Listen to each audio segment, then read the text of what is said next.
everyone. We have one critical update this month, and that is we are conducting a member satisfaction survey over the next couple of weeks.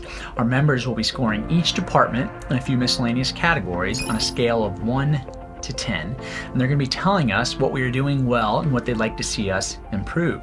The feedback will be department specific, so we're going to publish the results and action items to both members and team members by the end of the month. Ultimately, we only have so much time and so many resources, and this feedback will help us improve and know how to better focus our efforts, focus that time, those resources, and ultimately better deliver the weather life to those we serve. We exist to serve our members. And so I'm really excited about this. I think it's going to be very important and critical to our success going forward. It's something we're going to continue to do throughout the year to gauge our progress. I'm very excited about it, and I look forward to sharing the results in our June WIG report. Today's leadership message, and for the next couple months, we're going to focus on radical candor. That term, radical candor, already means something to many of us because we made it the entire theme of our company's annual meeting in 2021. I personally cover this with every group that I get the pleasure of onboarding at the home office because it's so important to our success.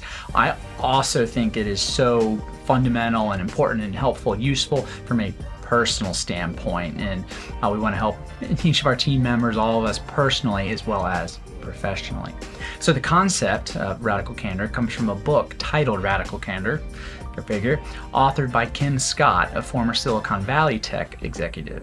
And today we're just going to cover the basics. We're going to start with the basics, which is just what is radical candor. Kim Scott is going to explain it to us, and I do want to apologize in advance. There is some colorful language. I still thought it best that you hear from the author herself.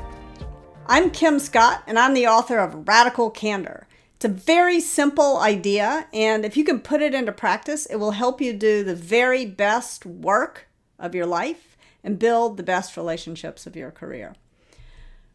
All I mean by radical candor is care personally and challenge directly at the same time. Why is that so complicated? To explain why, I'm going to offer you a radical candor framework, a 2x2 framework. All of life's hardest problems really can be boiled down to a good 2x2 framework.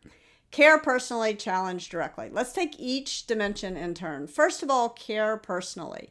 This is what I think of as the give a damn dimension of radical candor. And what happens here begins when we're about 18, 19, 20 years old. The problem begins then.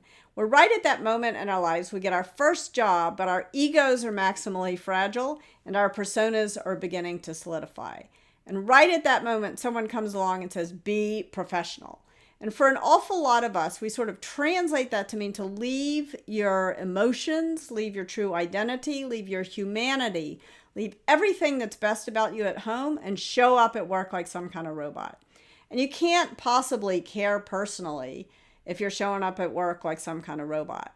So what I encourage folks to do is to really be more than just professional, not be unprofessional, but really create the kind of environments in your workplaces where you can bring real human relationships. You can develop real human relationships at work.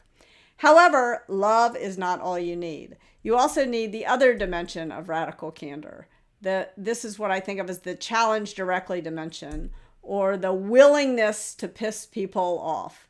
And this is hard because from the moment we learn how to speak, starting when we're 18 months old, not 18 years old, our parents come along and they say to us some version of, if you don't have anything nice to say, don't say anything at all. And I would argue that now that you are working, it's your job to say it. So this is hard. Radical candor is hard. It's hard because of this be professional training since we got our first job, since we were 18 years old. And it's hard because of this if you don't have anything nice to say, don't say anything at all training that's been pounded into our head since we learned to speak at 18 months old or however old we were. One of the things that I've done to try to make it a little bit easier is to give a name to what happens when we fail on one dimension or another, which we all do multiple times a day. So sometimes we remember to challenge directly, but we forget to show that we care personally. And this I call obnoxious aggression. In an early draft of Radical Candor, I called this the asshole quadrant because it seemed, I don't know, more radically candid. But I stopped doing that for a very important reason. As soon as I did that, people would use this framework to start writing names in boxes. And I beg of you, don't use this framework that way. Think about Radical Candor like a compass that is going to help guide specific conversations that you're having with specific people to a better place. Now, very often when we realize we've acted like a jerk and we've landed in the obnoxious aggression quadrant, rather than moving up on the care personally dimension, it is our instinct to go the wrong way on challenge directly. And the problem there is that then you wind up in the very worst place of all, manipulative insincerity. And this is where passive aggressive behavior, political behavior, backstabbing behavior creeps in. The kind of stuff that makes work intolerable. And it's kind of fun to tell stories about obnoxious aggression and manipulative insincerity. But the fact of the matter is, because that's where the drama is, but the fact of the matter is the vast majority of us make the vast majority of our mistakes in this last quadrant, where we do remember to show that we care personally. It turns out most people are actually pretty nice, but we're so concerned about not hurting someone's feelings that we fail to tell them something they'd be better off knowing. And this is what I call ruinous empathy. So the goal for all of us should be to practice radical candor as much as possible, and it starts with caring personally, people first, always.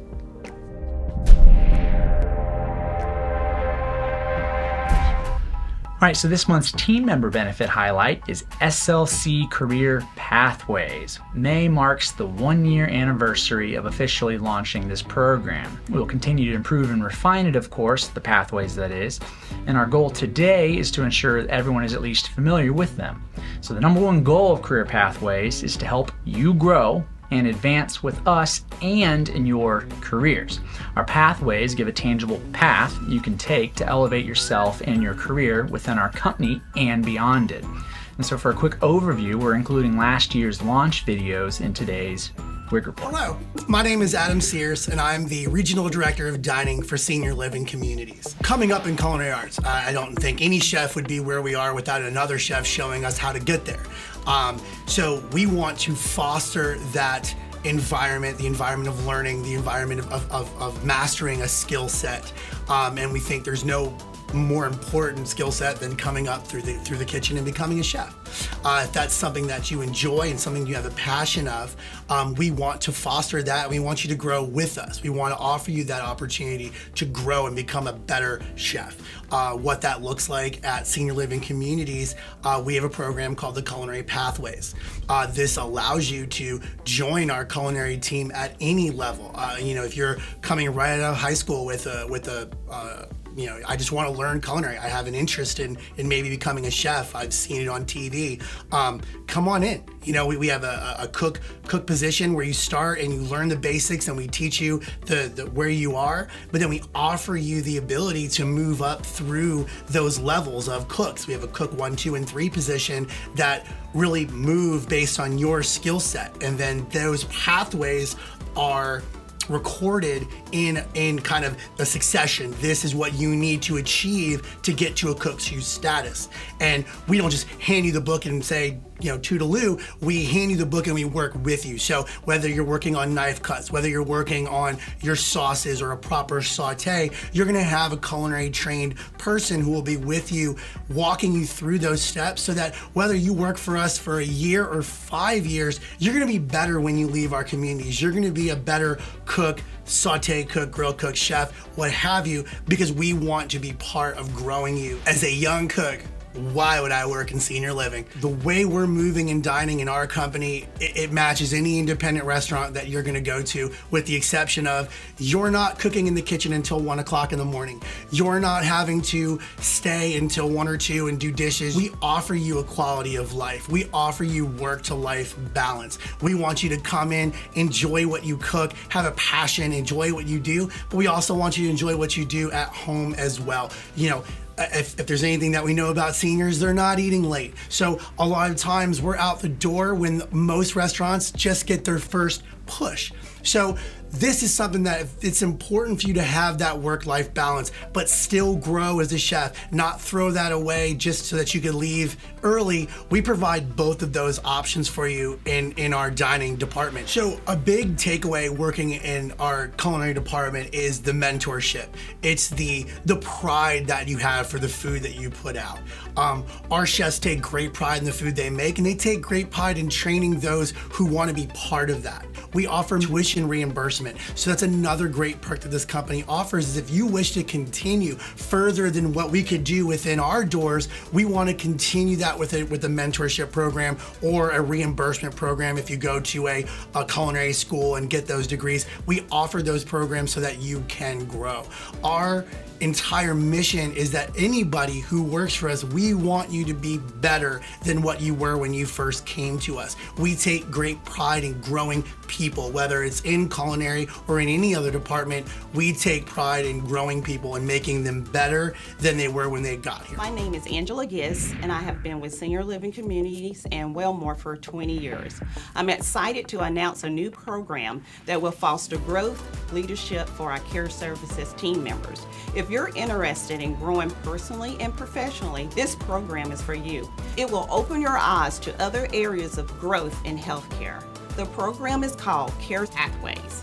It consists of a CNA 1. If you're currently a CNA and is interested in growing, this program would teach you the importance of communication skills, leadership skills, and risk management, and more about abuse and neglect, and understanding how other departments operate. Also, we will have a CNA mentor. Once you have completed the CNA 1 program, you will be eligible to become a CNA mentor. This program is more task-oriented in your learning and growing, focusing on communication and leadership. Also, we will have a MedTech mentor. Once you have completed the CNA 1, CNA 2 mentor program, you will be eligible for a MedTech mentor. This program focuses on growth in medication management, understanding the electronic health records as it relates to documentation and processes and supervisor skills. Also, we will have a charge nurse mentor, LPN or RN. If you're interested in growing your nursing career or improving your current skills, this program is for you.